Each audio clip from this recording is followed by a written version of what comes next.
y'all doing? Welcome to the podcast. What's Welcome going to on, a new man? episode of Good Neighbors. I am one of your co-hosts, Dre, I'm the other co-host, Lamont. and we are here and we are back. How y'all like it, man? We are back. We are back. But no, definitely though. Welcome back, everybody, man. Glad to see you all back at another episode with us, man. So We like to thank a lot of our new subscribers. Thank you guys very much. keep on coming, please. Keep coming on, please. Please, We appreciate keep on this. coming. Like we said before, we got a lot more in store for 2023. Yes. Them Definitely. look like chicken nuggets. I thought the same thing. What are you? It's fried mac and cheese. I'm bites. hungry if ain't nobody even noticed. Yeah, he gotta starving. get something to eat. But what we talking about today though, man? Why we on it? We're gonna talk about accomplishing everything that you can before the big guns upstairs turn the lights out on this crystal ball we call Earth. No, that's real talk right there, yo. That's real talk, yo. Yo, I got that from a scene from Black Dynamite. Dynamite. The cartoon or the show? The movie. Black Dynamite was actually my call sign in the military. I was Black Dynamite, and one of my boys' name was White Lightning. Nah. Shout out to my man Russell Nash, man. That was White Lightning. That's White Lightning, classic a big right white there. boy, man. He like 6'3". That is too classic. Easy, a big old boy, man. I love him to death, man. When we had that snowstorm in, I think it was like a couple of years ago, and I got stuck at work. He stayed like outside Rochester. Oh, I remember this person you was talking about. Yeah, he got a big old truck. Shout out, man. He was like, "Yo, I'll come get you, man." I'm like, Nash, stay where you at, baby. I'm good. We gonna hold it down. But shout out to my man Nash, man, White Lightning. But trying to accomplish everything that you want, even though you know you can't, but trying to take the steps forward to accomplish those things. Mm-hmm. It's 24 hours in a day. There are some things that we kind of like purposely not do. Even though we have the time to do it, we just make excuses up for not doing it.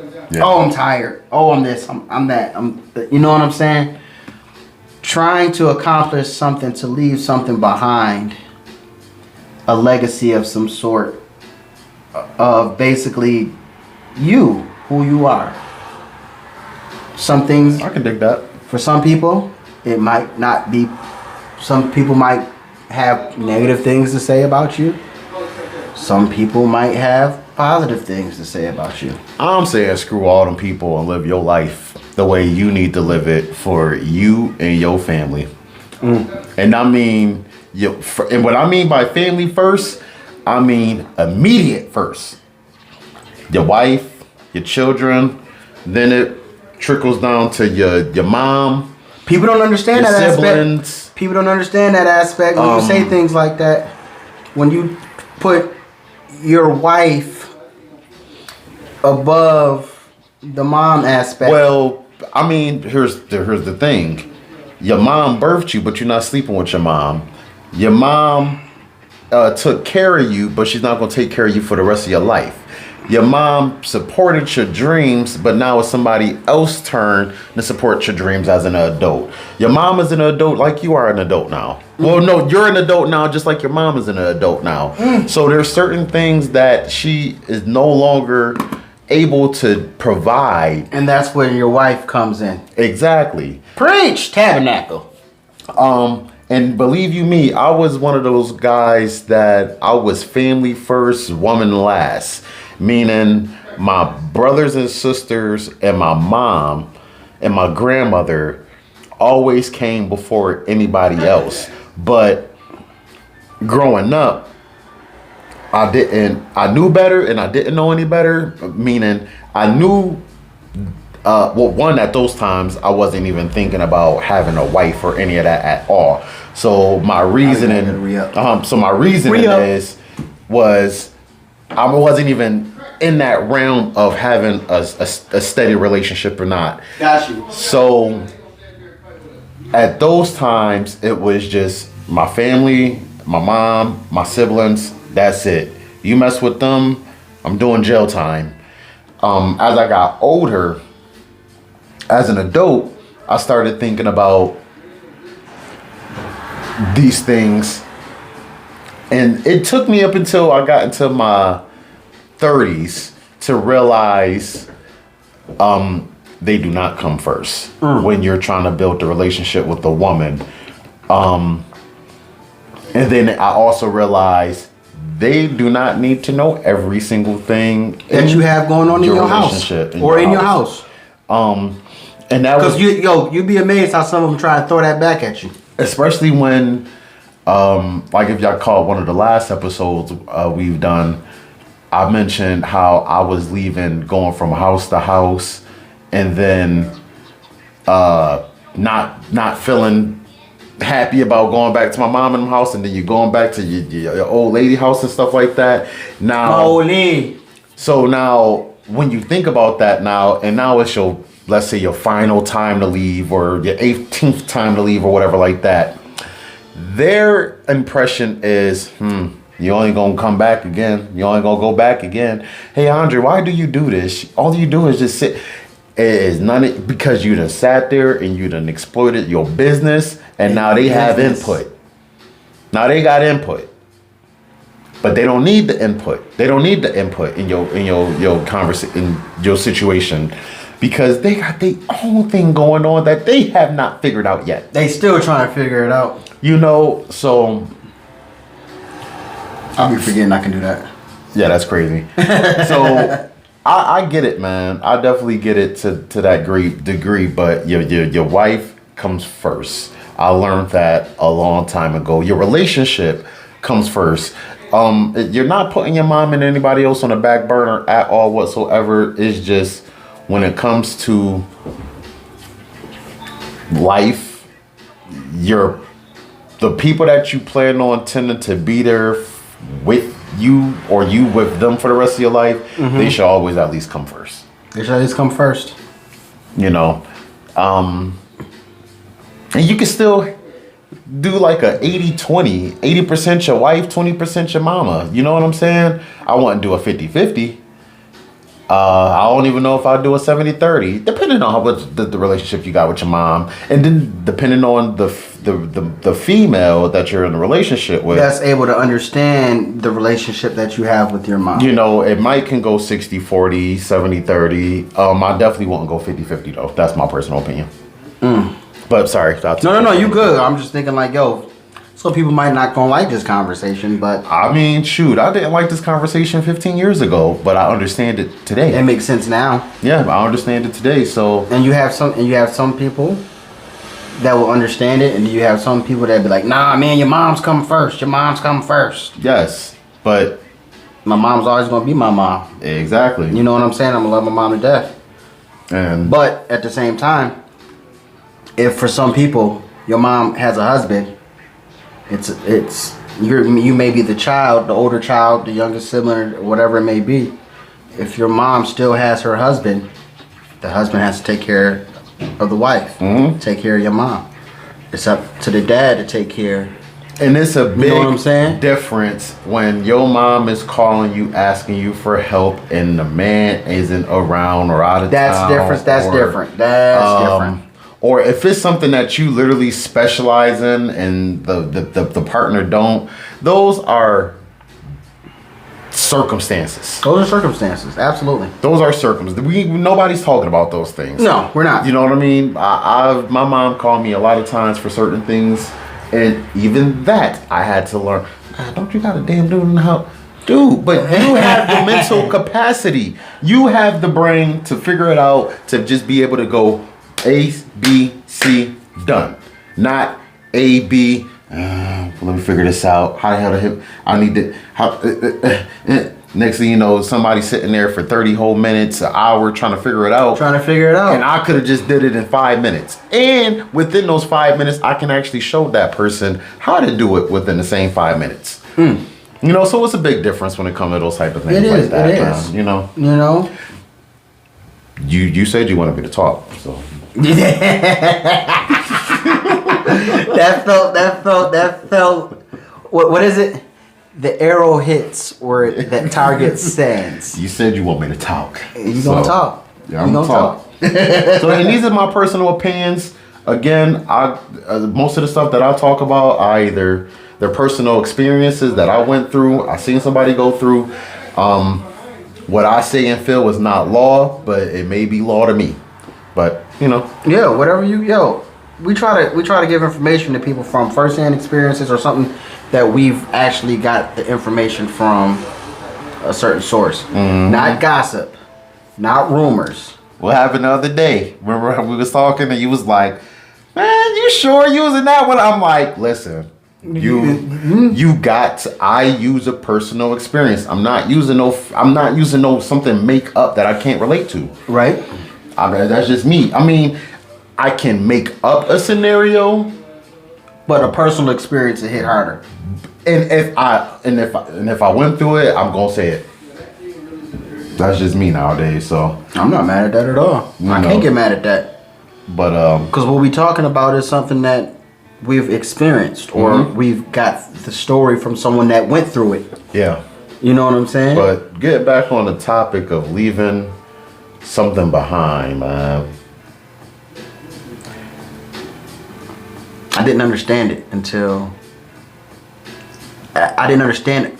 The first time I actually experienced it is when I got in the military. I was 17 going on 18. I had to have my parents sign for me to join. When they basically said, "All right, you have to create a will." Wow. And I was like, "What? You got to create a will. If something is to happen, this how much percentage of certain things have to go to certain people if something was to happen to you." And then that's when it hit me at first. It hit me, then I was like, "Oh, okay." Then time started to progress, and then I started to not be able to understand myself. And I was just in total chaos in how I was living my life. And then I had a scenario where it came back full frontal, and I ended up crashing my whip. And I was like, "Oh, okay, that didn't go like I wanted," because it's not like I wanted to crash my whip, but I knew the lifestyle that I was leading was going to end up me living. Well, that's how I was gonna go out. And then Big Guns upstairs was like, "Yeah, I gave you I call it a God smack." He said, "All right, you got it now?" And I was like, "I got it. What I got to do next?" And then that's when I start going down the path of trying to not only better myself, but try and put things in order how I think they should be. And even when I wanted to put things in order how they should be, it still didn't work. But it put me in a position of saying, you know what you tried to do? You know what you tried to create? Don't let it stop you. There's nothing stopping you. Now you have something to live for now. Yeah. How are you going to continue that? Yeah. And like I said before, you might get certain people that say they may not like how you're living. You got some people that say they're proud the way you have changed. You have some people that are in between. And some people just do it in between because they love you and don't want to tell you the truth. Yeah. But in the same time of them telling you that, they're enabling you in certain aspects to still not flourish. You know what I'm saying? I can understand what you mean by that. So you know what I'm saying? They won't give you the truth. So they just be like, we'll let them rock out until whatever happens. And then when something happens, it turns into oh, wow. Yeah. You know what's crazy? We speak on leaving Legacies. And you speak on when you realize you had a level of importance and you had to leave something behind. And that's one of the things. You know what's crazy? I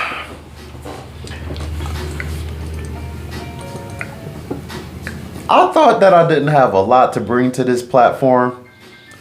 And now that we starting to get into some nitty gritties, I feel now that I have some experiences, man, that I didn't even really crack open and thought about.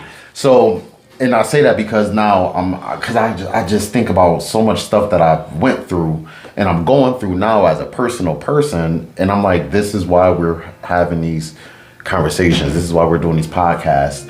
And so I'm 37, right? I have no kids at all whatsoever. My legacy is I'm the last of my last name that is even alive of my bloodline, right? And it's scary to know that the lifestyle I have lived, at any given time, it can be over based on some of the decisions I made in my past. And I'm a different person. I'm a better person now. But absolutely. when you sit back and we talk about leaving legacies, it scares the crap out of me because I don't have nobody that I'm leaving anything behind to except for my siblings and my mother. And it may sound crazy, but the thought that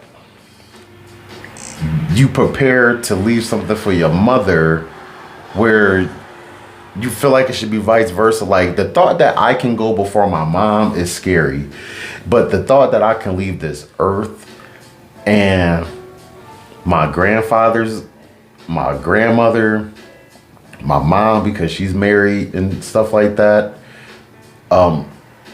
My grandfather, my grandmother passed away. And my mom, she's married. My brothers and sisters, their last names is different. And the fact that I'm going to pass away and it can just be over with me, it's scary, man. That's scary. That's a scary thought. But in the essence of that, and what I think about the best part of us with doing this podcast and us getting together and speaking on these topics, we have a legacy that we're leaving to our good neighbors now. Yeah. So whatever you can take from us that may help you be the best you that you can be, we hope that that's what helps you. I had a saying that the stories that I tell may be good, crazy, wild stories, especially my times in the military, then when I got out and I was still living that kind of lifestyle. The stories are meant to be funny and make you feel a certain kind of way, but they're also to help you not do what I did. They're learning experiences. It's to help you say, whoa, I remember he said so and so, man, maybe I need to step back. So the stories, the good times and the bad times from my stories are there to basically help you say, we got something from what he said in those stories. You know what I'm saying? The things that we have done in that time frame. You know what I'm saying? It might have been cool at the time, but guess what the consequences were if we got caught, so to speak. We were hanging out past midnight overseas, past curfew. Tell you the stories like that. The other part of that is, guess what? You can get kicked out. You can get this, that, and the third. So you have to understand that. That's real talk. So you get the funny ha-ha stories, but with those funny ha-ha stories, there's something that comes with it if you get caught. Because this is what people fail to realize. A lot of things, you're here because a lot of things you've done in the past, you didn't get caught for. Yeah. So you can't be trying to act like you are high and mighty. And that kind of goes with the same thing with, I'm going to kind of say this, with politicians. The same guy that's running in your area for a political aspect, who got caught in the back of the barn with a young waitress, is now a politician, and he became a politician, and now all of a sudden he got in that position, and now he's supposed to know more than you now? Yeah. You know what I'm saying? Like, wait a minute, you didn't know that much before, but you got in this position, now you know more than me? You know what I'm saying? You just got the title, you know? So, with things like that, a lot of the stories that we're telling and trying to leave a legacy or trying to leave something, because they may ban us, they may do certain things, but at the same time, you know, the message is going to get out. It's going to go underground. It's going to flourish. Be up on the satellite, streaming. Yeah. Pop, you know what I'm saying? Streaming. Yo, did you hear about the Good Neighbors podcast, man? Nah, man, I downloaded all the episodes and I still got them. and we won't put them out there. You know what I'm saying? That's a legacy. You know what I'm saying? Big legacy. And I want to thank you, man, for that, because even with me thinking about me not having any children and stuff like that, I am still leaving some stuff behind. It may not be in a child form, and it may not be in a child form. Maybe, hopefully, one day I will like that. But right now, I would definitely like to appreciate you for giving me some sort of insight, and at least knowing that I at least can leave something in this world, you know. Because that hurt, man. A lot of people don't understand. I spend a lot of times as a man with a lot of tears some nights wondering about certain things like this. Am I going to pass? No children? Am I going to be married and marry a woman and marry in the children? That's fine. I'm not opposed to it at all. But am I going to do that? And then how am I going to feel when I'm 50 and 60 when I'm looking at grandkids, great grandchildren, and they'll be mines, but they will not be blooded mines. Mm-hmm. And so I think about a lot of that stuff at night, man. Not every night, but it lingers. It lingers. We had a conversation in the past about Nick Cannon having a lot of the kids and stuff, and I just read a story about, is it based on him and his lupus, maybe having one of his children in the near future be able to give him a kidney. A lot of people have their own personal opinions on it. I'm not going to dig too much into that. Mm-hmm. There's no rhyme or reason. There's no really right or wrong for the situation. A lot of people, again, like I said, they have an opinion on the Nick Cannon situation. But for me, I look at it from on my level. For a person that don't have kids, and I don't know if I have the opportunity of having kids or not, I don't see nothing wrong if you can provide. I understand the whole gist of the timing. Women may be in the different time zones and stuff like that. That part I do understand and get. But if I can provide and be there for the children, I personally don't see a problem with it. But this is coming from a person that don't got kids and would like to have a child in the near future. I may not be able to have kids. So me looking at a situation like Nick Cannon, I get a 50-50 balance for myself. I envy it, and then I be like, I don't know if I can have that many, but but I do envy sometimes that man is allowed to be able to have that many type of kids and to be able to leave a legacy like that. I do get a little hurt sometimes, but I know my time gonna come, so I ain't mad about it. Speaking of legacies, I'm gonna show this to y'all real quick. If y'all can see that, that's my great grandmother. I'm gonna show you in a second. Mm-hmm. Etheria Van Ware, honored by New York Statewide Senior Action Council. It's my great grandmother. She just turned 99. Oh, congratulations. Buffalo resident Etheria Van Ware was recognized for her involvement with the New York Statewide Senior Action Council at its recent 50th anniversary celebration and convention in Saratoga Springs.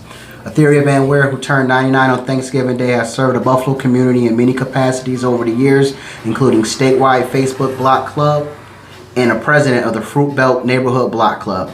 She also received a certificate of excellence from the city of Buffalo for Keep Western New York Beautiful. Wherever there was a need, you could find Etheria Ware. They're lending a helping hand, and we are so proud to honor her today for all she's given to the organization and community. The New York Statewide Senior Action Council is an organization dedicated to the advocacy for the rights of seniors in the state. The 50th anniversary event featured numerous panel discussions headed by noted senior issues experts and legislators. You want me to tell you how I found that? Yeah. Somebody left this in the lobby at my job at night, and I was going to throw it away. Wow. And my great grandmother was on the cover. And I said, shut up. And then I opened it up, And there she was, That's page 6. Beautiful right there, man. So Legacies, it's about, even if it's not, even I'm an example because I'm her first and oldest great grand. I'm the oldest great grand. But leaving a legacy, I'm one of the legacies. What she's done, if she didn't have us, that's her legacy.